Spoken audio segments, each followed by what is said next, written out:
係 Rachel。Hello， 大家好，我係小生。咁啊 Rachel， 今次咧又嚟揾你試呢一個耳機啦。咁啊，知唔知今次試咩先？今次就梗係試我手上呢一個 Shorts Open Run Pro 2啦。咁佢係第2代嚟嘅，聽講咧音質上有好大嘅升級喎。冇錯啦，今次咧就嚟試呢一隻 Open Run Pro 2啊，呢一隻嘅骨氣雙單元耳機。咁有骨氣嘅耳機嘅運動部分，梗係要交俾你做啦。冇問題，即管交俾我啦。我哋即刻嚟睇下先。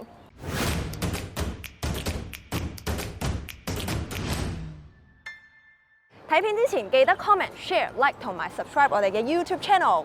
好啦，咁依家 Shorts Open Run Pro 2咧已經喺我手上啦。咁我哋首先咧嚟睇下呢個耳機盒先啦。佢係一個黑色嘅石春型耳機盒啦。咁出面咧就係 Shorts 嘅 logo 嚟嘅。好啦，咁我哋見到啦，佢嘅設計咧就非常之簡約嘅。咁分為3個部分啦。咁首先係一個掛頸位啦，同埋我哋用家嘅按鈕位啦。咁同埋出面呢一個係發聲位嚟嘅。咁我哋見到咧喺耳機右邊嘅位置咧係可以調校大細聲啦。咁大聲嘅位置咧同時亦都係開關位嚟嘅。仲有一個 Type C 嘅插電位。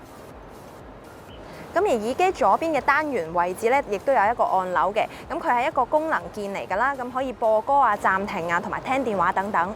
咁而耳機嘅單元位置咧，都見到有一啲聲音輸出位啦。咁係主要負責中低音嘅輸出嘅。咁而耳機單元位置咧，都見到有聲音輸出位啦。咁主要係負責中低音嘅輸出嘅。耳機嘅外觀就係咁多啦。咁依家咧就同大家分享埋 Shorts Open Run Pro 2嘅技術規格先。呢一隻 Shorts Open Run Pro 2係一隻專業運動耳機嚟嘅，藍牙版本係 5.3， 而連接距離大概10米左右。佢係由鈦合金加矽膠組成嘅，佢係 IP55嘅防水等級，有12個鐘嘅續航時間，待機大概可以10日左右。佢仲支援快速充電，充電5分鐘就可以用150分鐘，重量大約30.3 gram。顏色分別有熔岩橙同埋沙石黑。呢一隻 Shorts Open Run Pro 2嘅官方售價係1599蚊。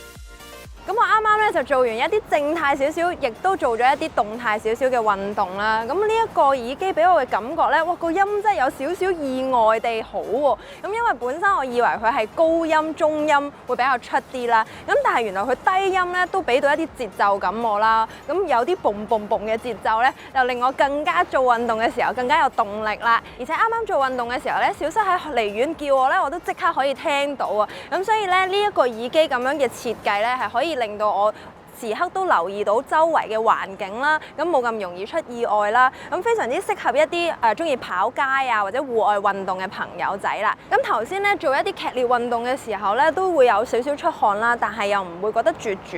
咁係因為咧佢嘅後頸位置咧，比起上一代咧個直徑係減少咗0.05mm 啦，減少咗16% 嘅後掛夾緊力，咁令到咧我個頭骨唔會覺得夾得好實啦，咁戴起嚟就更加舒服啦，而且咧又可以戴耐啲。咁因為呢隻耳機咧有 IP55嘅防水等級啦，咁所以就算我普通做運動啦，又或者成頭大汗啦，甚至係落雨啦，都唔會影響呢隻耳機嘅整體質素嘅。嗱，呢一隻 Shorts Open Run Pro 2咧喺個單元技術上邊咧就有個叫 Dual Pitch 嘅一個骨氣雙單元設計啊。咁咧試完咧就係因為如果以前我哋玩骨傳導耳機咧，好多時咧都會喺嗰個耳機嘅震動上面咧，令到你個皮膚咧會有一啲唔係太舒服嘅感覺，酥酥癢癢咁樣嘅，就係因為佢用骨傳導嘅方法去震動你個耳仔嘅皮膚，跟住之後將個聲音傳落耳度啊嘛。咁但係咧今次咧佢用咗呢一個雙單元嘅設計咧，攞咗一個18×11mm嘅一個振膜單元咧，就去做翻呢一個中低頻嘅位置嘅，咁令到咧兩個唔同頻段咧都各司其職咧，就唔會令到有個耳仔同埋呢個皮膚有酥麻嘅感覺。咁再加埋咧，佢用埋呢一個 Open Bass 2.0呢一個專利技術咧，令到呢一個低音咧去做翻呢一個更好嘅動態啊！咁所以咧，頭先我喺聽歌嘅時候咧，即係 even 我係冇將隻個耳機插到一個耳仔入邊啦，或者係一個咁外置嘅一個方法嚟去聽歌咧，其實你都可以聽到咧一個3頻比較平均啦，同埋係有低頻嘅一個聲音效果嘅。咁剛才無論我係聽一啲快歌啊或者慢歌都好啦，喺呢一個聲音上面咧，我都唔需要開到好大聲咧，就已經清楚聽到成首歌嘅所有東西嘅。咁喺呢一個骨傳導耳機嚟講咧，我覺得算係幾唔唔錯㗎啦。跟住我哋會再試埋佢嘅專屬 App 啦。咁一入到去個 App 嘅界面咧，非常之清晰易用啦。咁上面咧就係有一個你自己 model 嘅名啦，就係 OpenRun Pro 2啦。咁而下面就係有個電量顯示，再下面就有你耳機個樣啦。而下面就係一啲音效模式嘅選擇啦。有標準模式、人聲模式、低音增強同埋高音增強。平時聽歌嘅時候咧，就用標準模式已經好夠㗎啦。但係如果大家聽一啲 pop song 啊，想聽一啲人聲嘅話咧，都可以用人聲模式嘅。咁仲有其他嘅模式，大家可以自己入 Apps 去玩下啦。咁而再下面就係一個雙設備連接，咁如果開咗佢咧，就可以兩個唔同嘅設備一齊去用啦。咁而再下面就係一個播放嘅界面啦，大家可以喺呢個 App 度咧播放自己想聽嘅歌，或者設下一首歌、上一首歌咁樣咯。咁我依家咧就用我嘅 iPhone 已經連接咗 Shorts OpenRun Pro 2啦，咁就會打俾小室去做一個通話測試嘅。咁而電話另外一邊咧，小室已經接聽咗電話啦。咁而大家聽到嘅呢一段錄音咧，就係喺小室部電話錄音出嚟嘅效果啦。喂，小室。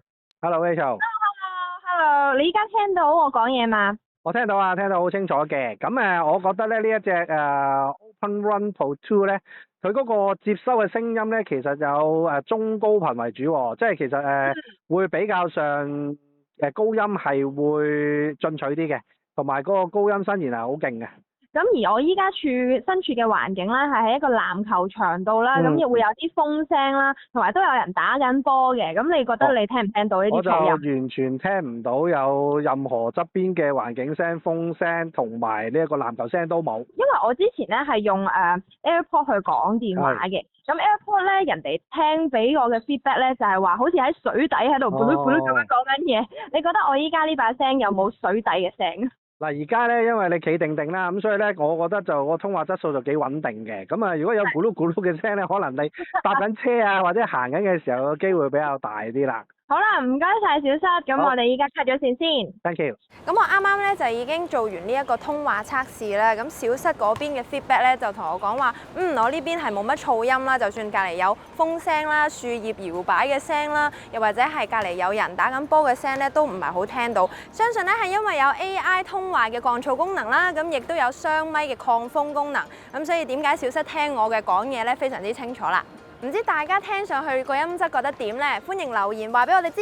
咁小室啊，你頭先亦都有試過呢一個 OpenRun Pro 2啦。咁喺我分享之前，不如你又講下你覺得呢個耳機點啊？用咗呢一個嘅骨氣雙單元嘅技術啦，咁亦都有咧就 Shorts 好多唔同嘅專利技術啊，令到咧呢一個聲音嘅質素咧，其實出翻嚟咧喺開放式耳機或者係一啲入耳式耳機嚟講咧，就會更加相似啊。咁始終咧以前咧我哋聽骨傳導咧都會喺嗰個高音位置啦，會比較上飆啦，同埋一啲震動嘅效果，令到個皮膚有少少騷軟嘅感覺嘅。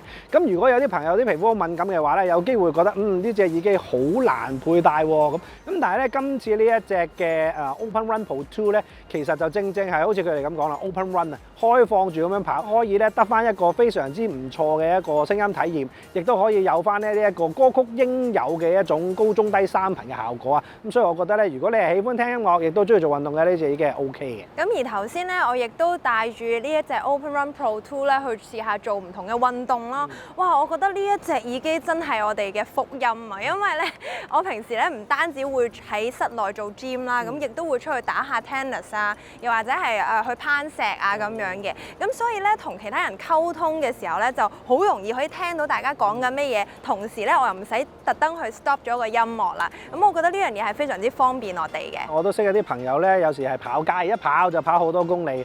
咁如果佢哋喺街上邊咧嘅聲音咧，如果係用一啲入耳式耳機，比較被動嘅聲音回傳到耳仔嚟講咧，個反應咧始終係冇直接聽到現場環境咁安全啊。咁所以咧呢點咧，大家都可以留意一下。嗱 Rachel 啊，我知道咧呢一隻嘅 OpenRun Pro 2咧，除咗有我哋今日試嘅標準版之外咧，另外仲有兩個版本㗎喎。冇錯啊，咁另外一個版本咧就係同長跑之神 Elite Quiptril 聯成嘅一個版本啦。咁佢係一個特別版嚟嘅，佢嘅配色係有唔同嘅喎。咁而另外一個咧就係 Mini 版本啦。咁佢嘅頭圍係會直徑細少少啦。咁大家可以因應唔同嘅頭圍去選擇翻啦。三個版本嘅售價咧其實都係一樣啊，1599蚊嘅啫。咁所以咧，如果你睇到唔同嘅配色又喜歡嘅話咧，就可以選擇翻你自己需要嘅 model 嚟去入手啦。好啦，咁啊今日咧我哋嚟實試呢一隻 Source 嘅 Open Run Pro 2咧就嚟到呢度啦。咁如果大家喜歡呢條片咧，都俾個 like 啦 ，subscribe 我哋嘅 channel，再撳埋我哋嘅鐘仔，我哋好嘢就會通知你睇㗎啦。下次再見，拜拜。